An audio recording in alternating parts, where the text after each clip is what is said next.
Hello hi friends, welcome to our channel. నా video నచ్చితే like చేయండి, షేర్ చేయండి, సబ్స్క్రైబ్ చేయడం మాత్రం మర్చిపోకండి ఫ్రెండ్స్.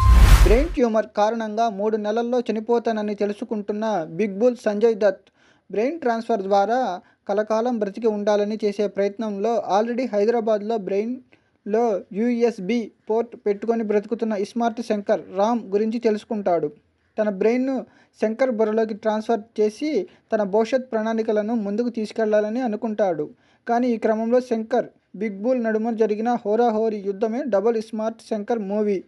ఒక పక్క కమర్షియల్ సినిమా వచ్చి చాలా గ్యాప్ వచ్చింది. రామ్ ఎనర్జీ, కావ్య తాపర్ అందాలు, మణిశర్మ మ్యూజిక్ కలిసి double smart Shankar gap fill చేశాయనే చెప్పాలి. ప్రాపర్ పూరి రేంజ్ సినిమా కాకపోయినా ఆయన మునుపటి సినిమాలతో పోలిస్తే చాలా బెటర్. మాస్ ఆడియన్స్ అండ్ కుర్రాళ్ళకి డబుల్ స్మార్ట్ బాగానే ఉంటుంది. నా వీడియో నచ్చితే లైక్ చేయండి, షేర్ చేయండి, సబ్స్క్రైబ్ చేయడం మాత్రం మర్చిపోకండి ఫ్రెండ్స్. Thanks for watching.